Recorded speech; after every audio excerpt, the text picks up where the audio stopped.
I do have another closure, um, that I have 3 children, and so this topic is very near and dear to my heart, due to my experience both as a pregnant trainee, as an attending, both positive and negative. I have a passion in the subject, and I continue to strive to make improvements for our trainees and, attendings as well.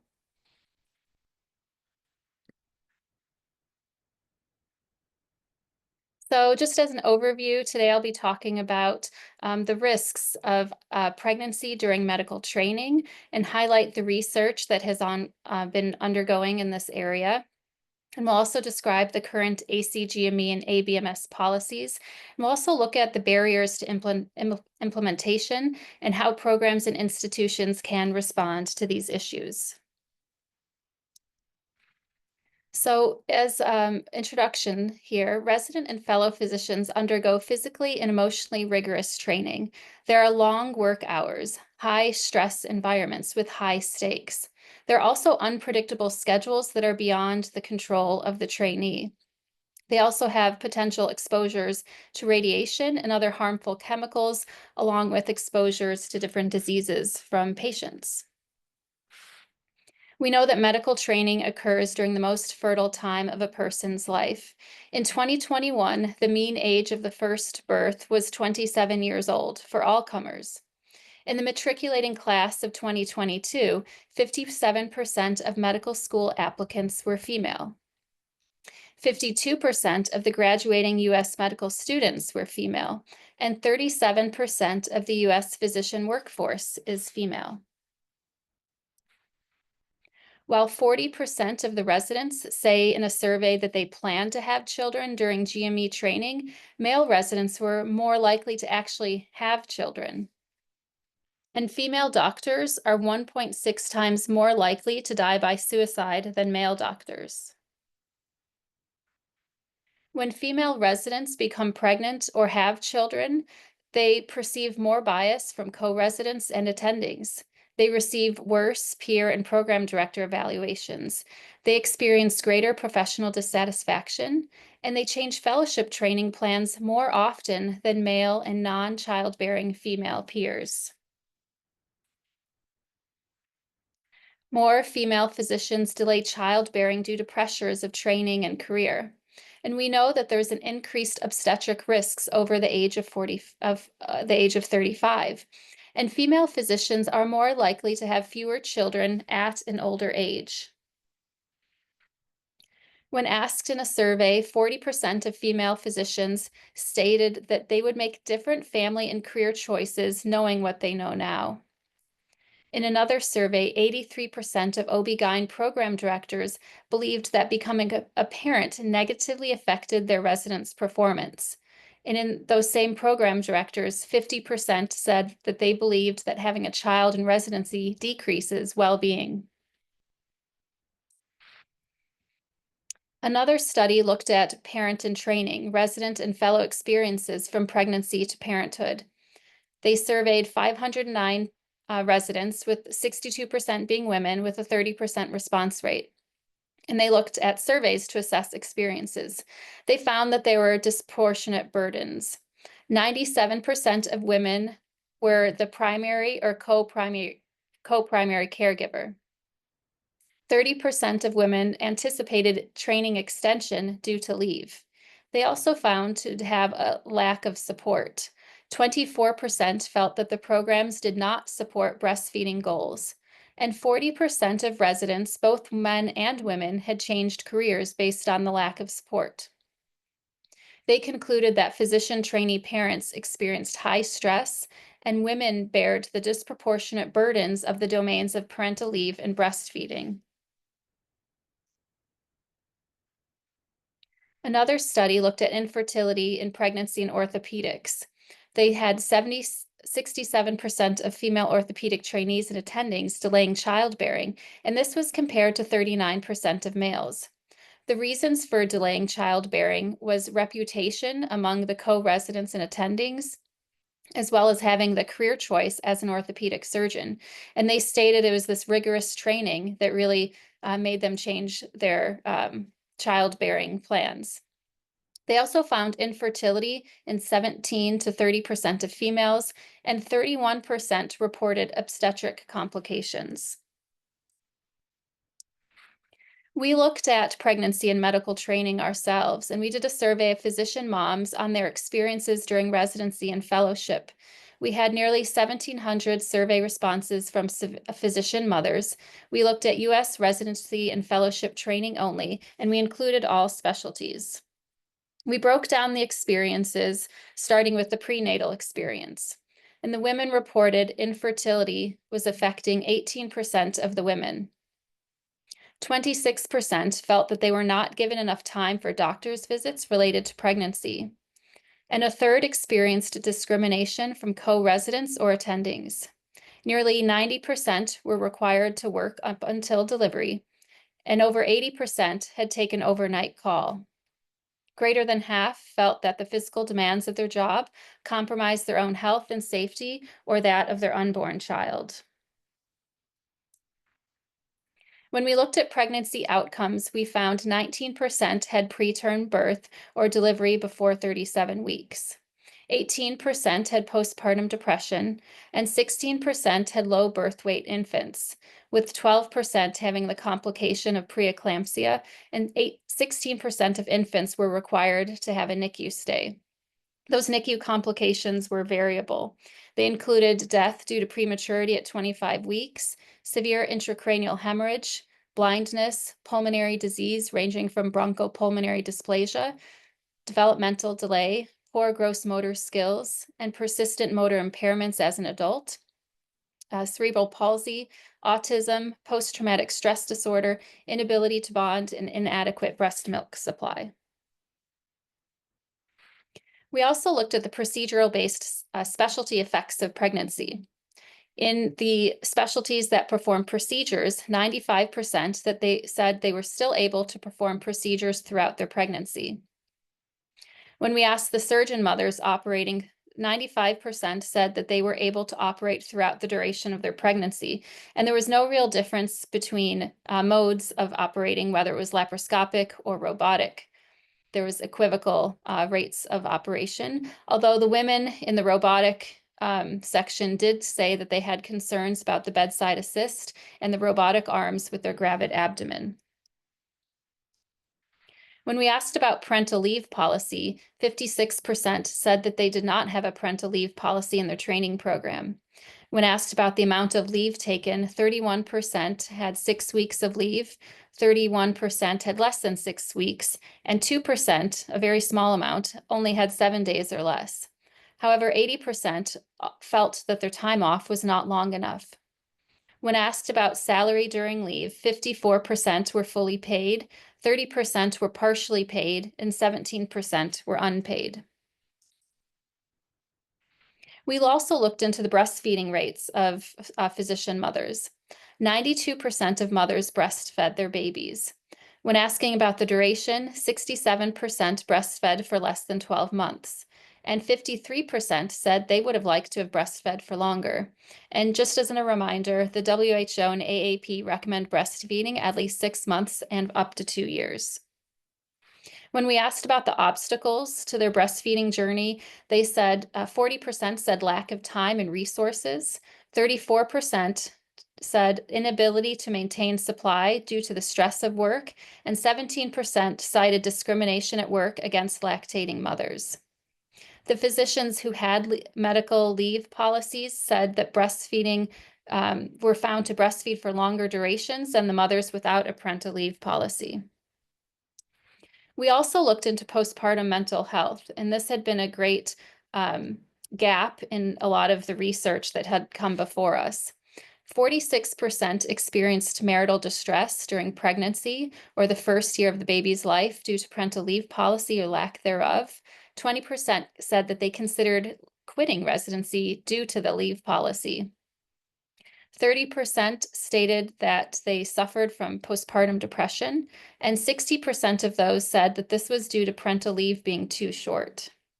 And 30% stated that they would not recommend a female medical student to go into medicine based on their experience during pregnancy. When looking at the differences in surgical and non-surgical specialties, we find that surgeons have fewer children, they're older at the first pregnancy, they work longer hours, and they're more likely to have preterm births. They're also more likely to be discouraged from starting a family during training or in practice. There are more negative workplace attitudes towards pregnancy, there's less support for breastfeeding, and the surgeons tend to have a shorter maternity leave. One study found that 42% of surgeons reported miscarriage, and this is 2 times the age matched in the general population. There are also greater preterm delivery if women are working more than 60 hours per week, and operating more than 12 hours during the last trimester of pregnancy puts the woman at higher risk for major pregnancy complications. They also had higher rates of postpartum depression than non-surgical specialties. So what are the known risks in pregnancy? Well, we know that healthcare workers in general have more preterm babies and low birth weight babies compared to non-healthcare workers. Infants of women standing more than 5 hours per workday have lower birth weights. And hypertensive disorders of pregnancy are a greater risk in consecutive night shifts that are worked by women. If a woman works greater than 2 night shifts per week after 8 weeks of gestation, she's at increased risk for miscarriage. And pregnant women working nights are 23% more likely to have miscarriages. So, having all this knowledge and all this information, are we making any progress? There was a survey comparing pregnancy and training during 2005 compared to 2021. Both time periods had a higher complication rates compared to the general population, unfortunately. In the 2021 group, the residents said that more programs were supportive of pregnancy. However, there were fewer pregnancies, and still, men were more likely to have children in residency than females. There were similar complication rates in the 2005 and 2021 group, and there were very few more than one pregnancy females during training. So what is the current ACGME policy? I had the distinct privilege to work with ABMS and ACGME on the Joint Task Force to develop the current leave policy for residents. This became effective in July of 2022. We instituted a minimum of 6 weeks of approved medical, parental, and caregiver leave during training. And paid leave was meant to be the first 6 weeks of leave must be compensated at 100% of the resident's or fellow's salary. And leave was intentionally worded to be inclusive. It can be used for personal illness, taking care of a sick child or parent. It was also very important that we had additional paid time off worked into the policy. Institutions are required to offer at least one additional week of paid time off, which can be used outside of the initial 6 weeks.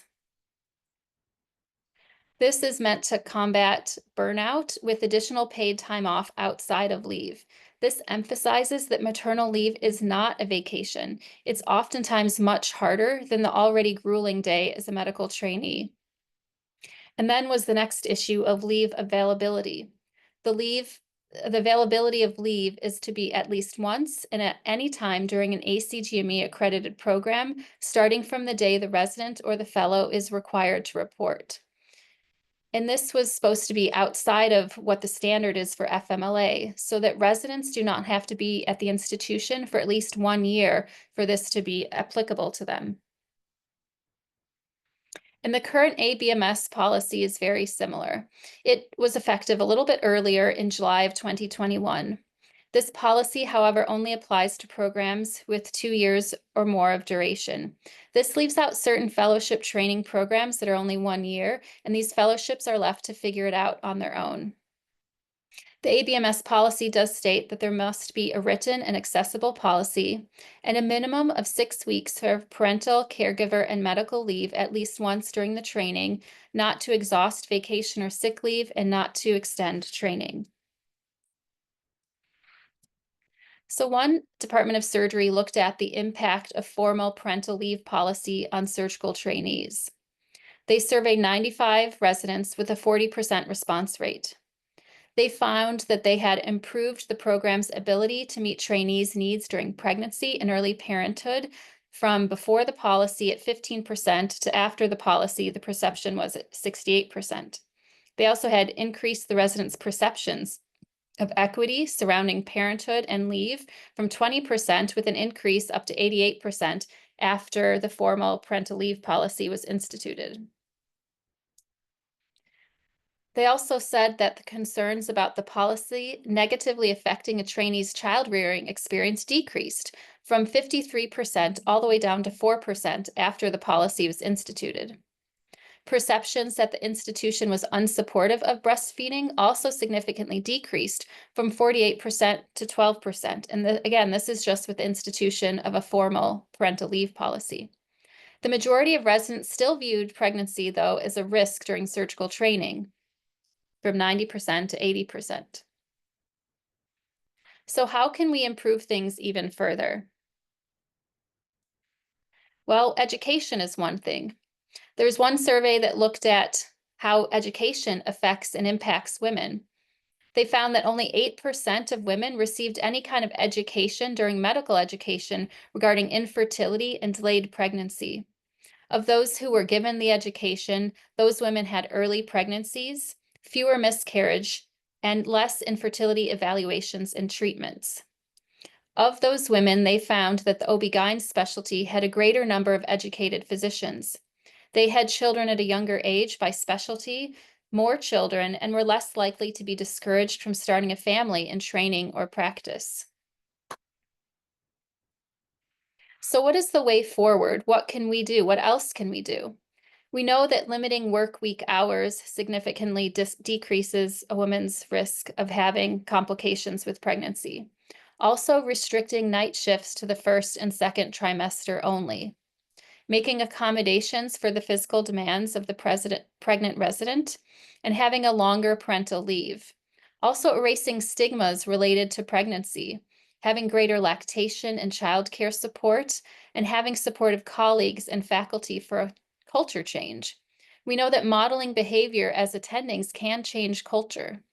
So it's really important to model those behaviors that residents can see. If they see an attending taking time within the clinic schedule to breastfeed, or they see attendings actually taking their full maternity leave, that can be very helpful and supportive as well. The American College of Surgeons recently revised a statement on the importance of workplace support for pregnancy, parental leave, and lactation for practicing surgeons, and this came out in May of 2024. Subsequently, this statement was endorsed by the American Board of Surgery, the Board of Colon and Rectal Surgery, Neurological Surgery, the Board of OMFS, the Board of Plastic Surgery, Thoracic Surgery, and Gynecologic Surgeons. And I think it's really important to see what the things they focused on and how these things have become more apparent and more at the forefront of our discussions regarding pregnancy in the last few years. They recognize that surgeons have increased rates of infertility and pregnancy complications as compared to the general population, that these complications include conditions that affect both mother and fetus, such as spontaneous abortion, preterm delivery, growth restriction, and congenital abnormalities. That parental leave, including childbearing and non-childbearing parents, should be provided equally for individuals who are new parents through pregnancy, surrogacy, fostering, and adoption, that there are many ways to start a family, and they should all be supported. It is appropriate to consider accommodations to call schedule, duty hours, operative schedule for 30 hours, for 30 weeks of pregnancy, including cessation of overnight call duties, 24-hour call shifts, and pregnant surgeons should be allowed to take short breaks as needed. They also supported breastfeeding, that individuals should be given time to express breast milk and have clinic and operating schedule adjustments without bias or penalty. And they also highlighted mental health, that postpartum depression is a common and serious complication with negative consequences for maternal health and infant development. And consideration of postpartum mental health is important, and our surgical colleagues should be provided with mental health support and given the time to attend to any relevant appointments as needed. And I think, of course, this goes without saying that this should be applied to all specialties, not just surgeons. So what are some other ways forward? Having more open conversations at societal meetings and normalizing well-being and the health of physicians is really important. Having meaningful improvements to parental leave policies, constantly revisiting the parental leave policy, asking for feedback from the residents who have gone through and used that parental leave, seeing what improvements can be made and how, as a culture and as this entire healthcare system, how we can continuously make improvements. And again, having statements by societies can truly normalize and start the conversations and make it more commonplace to have that support.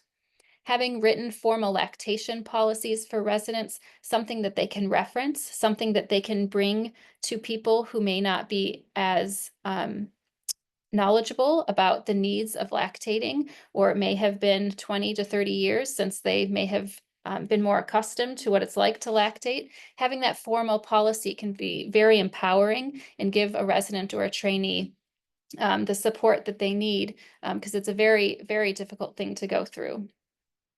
Mentorship programs, having the availability of attendings who can support and mentor trainees who already have a family, so maybe they've gone through that and they can support them and know what it's like and give them some support, and just having that culture of support around them can really be helpful. And again, modeling behaviors from attendings can really be helpful and supportive.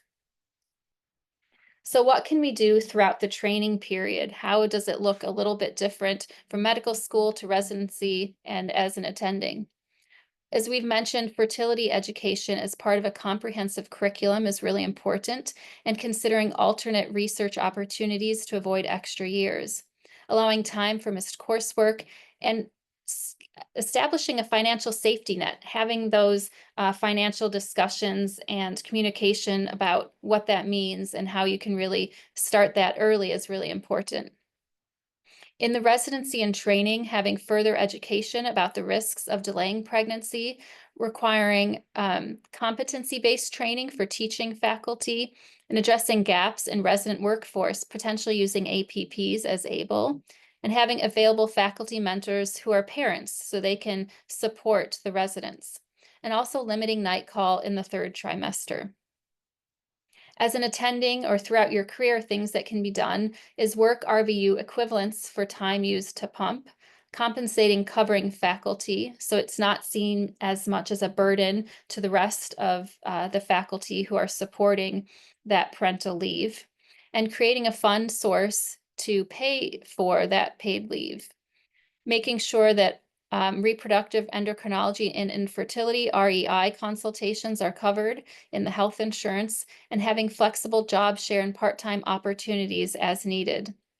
Also, monitoring for burnout is really important, especially coming back, potentially for a first-time mom or a second-time mom coming back from that maternity leave or paternal leave. Coming back to a very busy work schedule can very much lead to burnout, and reducing work hours in the third trimester. For all levels, it's really important to have safety at work from exposures, whether that's from radiation to different illnesses and different chemical exposures. Having reliable, well, and sick childcare, having mental health screening and advocacy for both working parents, and clear policies for planned and unplanned time off. Truly having that lactation support can make or break the difference between whether or not a woman proceeds to continue to provide breast milk for their child. And having a culture of support during the first trimester, which can be a really hard time when potentially residents may not feel comfortable coming forward with the news of their pregnancy. Also, offloading clinical duties to APPs and having advocacy at National Society meetings. The University of Michigan Department of Surgery has published guidelines for resident parents, which I think is very helpful, and they go throughout the stages of the pregnancy. They have a statement regarding prenatal health maintenance, saying that women should be freely to attend the prenatal visits, and that coverage should be built into the schedule similar to case and clinic assignments, and that it is not the responsibility of the pregnant resident to ask for favors or to arrange trades. They also support maintaining health and the well-being while operating. In their statement, they support pregnant residents to leave the operating room during non-critical portions of the case to eat, drink, and attend to bodily needs, or rest to support maternal and fetal health. Their guidelines also have special considerations for work hours and rotation schedules. They ask to minimize disruptions to sleep and the circadian rhythm in the third trimester, and to limit work shifts to 12 hours. Also to restrict to daytime work only, and to give alternative schedules for rotations with overnight home call. Rotations that are not conducive to this should be switched with pregnant residents and their peers. They also offer support for the non-birthing parent. They recommend to have schedule accommodations for the non-birthing parent with protected time to attend milestone prenatal and pediatric appointments. Having a 2-week transition period after returning to work from parental leave, allowing the residents to choose the schedule that best fits the new family needs. They also, in their guidelines for the well-being of the resident parents, have a culture of support and equity. The departmental leadership establishes a culture where pregnancy during clinical and research periods of training is fully supported, and they have a zero tolerance for discriminatory behavior about family planning or parental status. So what are some of the barriers to implementation? We know that residents and fellows are caught between a gray zone of employee protections and being a trainee or a student. There's also the cost. In order to have that redundancy of workforce, there's a cost to that. And how much can APPs and PAs cover for a resident or add to that redundancy of workforce? And how does that change when we're trying to support and have redundancy to the workforce for attendings? Also, ensuring time away does not impact training and does not extend training. This is where we look at competency-based training versus certification-based and how flexible are each specialty with that. The University of Massachusetts had explored how gender is related to time spent on the different components of faculty work and managing work-life balance. So there are some long-term consequences to these. Multiple studies do suggest that women are often valued differently than men, likely due to implicit bias, which limits their opportunities for promotion and career advancement. Such devaluation of a woman's work is across the medical profession in all specialties. In medicine, women faculty carry much higher loads of the unpaid housework, childcare, and other long-term care compared to their male counterparts. And we know that men and women faculty devote the same overall time to their employment each week. They also found that the service hours were higher for associate and full professor women compared to their male peers. Overall, female faculty, especially mothers of young children, were prioritizing spending time on teaching, mentoring, and service while cutting time out of their own research. And the research is the activity that counts most towards promotion, prestige, financial compensation, and career advancement in academia. These are key contributors to the gender pay gap that pertains to promotional practices and the lack of representation in lucrative subspecialties and leadership roles. These are the positions that carry higher compensation and more opportunities for negotiation. So I wanted to take a step back here and put a face and a story to some of these statistics. All these images and photos were given to me by the female residents and trainees and fellows who participated in our survey.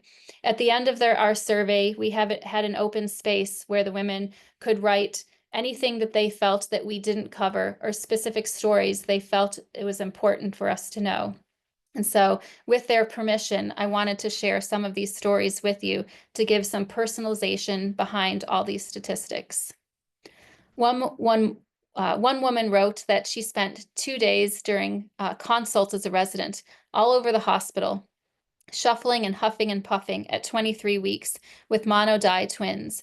And the next morning, she went in for a follow-up ultrasound, and she was found to be in active labor. She was rushed to L&D. After MAG and 4 weeks of strict bed rest at home, she delivered preterm at 27 plus 5. She said her boys were in the NICU for 100 plus days. They suffered medical and developmental sequelae from the conditions of their birth, but all in all, she said they were thankful to be with her. A second-year family medicine resident said at 37 and 3 weeks pregnant, she told her pulmonologist attending that she was contracting every 10 minutes. He said, "You should be fine. Our schedule isn't that full today." And she was in active labor by that night.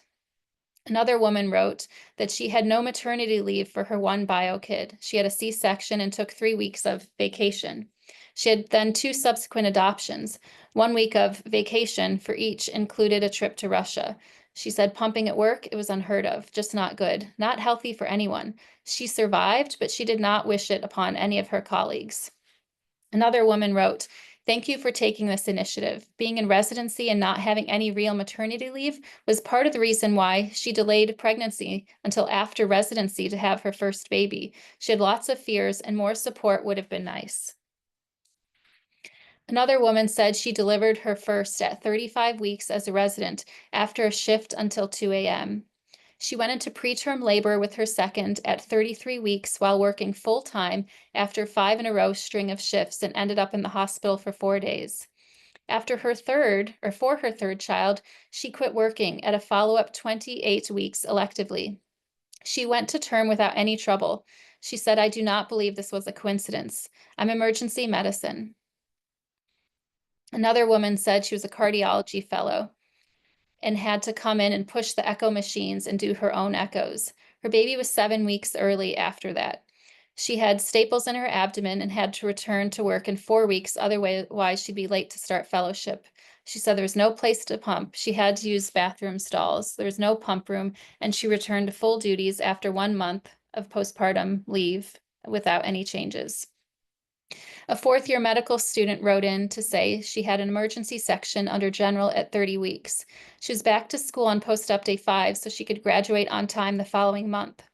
Her second pregnancy as a third-year OB resident, she was off on bed rest for 2 weeks with preeclampsia and had emergency section under general at 33 weeks.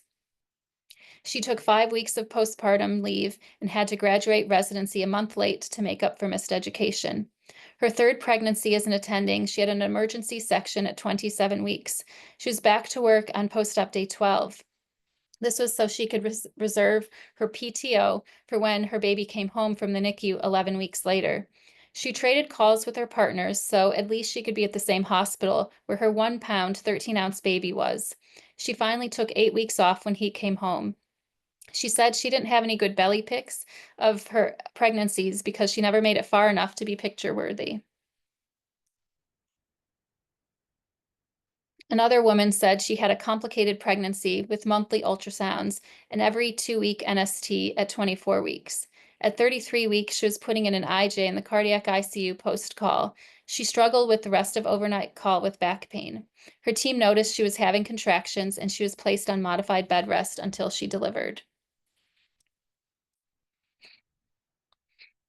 Another woman said she worked 12 to 14-hour days as an OB-GYN, operating all night.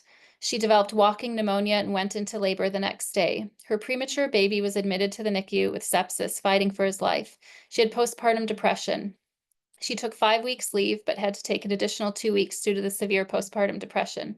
Her program director told her to take 2 more weeks off. She was told this isn't punitive, but next time it will be. She was so happy she made it to term gestation, only to realize that it doesn't matter. She said we'll be punished one way or another as women in medicine. So in conclusion, pregnant trainees are at higher risk, as we have seen, for pregnancy complications more than other non-physician mothers. We should have special considerations to work hours, and night shifts should be given to improve fetal outcomes. We should have an ongoing culture change at the departmental level to improve the outcomes for our physician mothers. We should also give our trainees the same respect and accommodations that we would recommend for our patients. These changes will improve mental health, career satisfaction, and retention of the next generation of physician mothers. Here are my references quickly. And I wanted to thank you all for your time and attention. But I wanted to leave with one final thought, that despite all of these statistics, despite these negative reports, I would do it again in a heartbeat. And they're worth every struggle. And I think every woman would say that as well. But I also think we can make it better for the next generation. Thank you.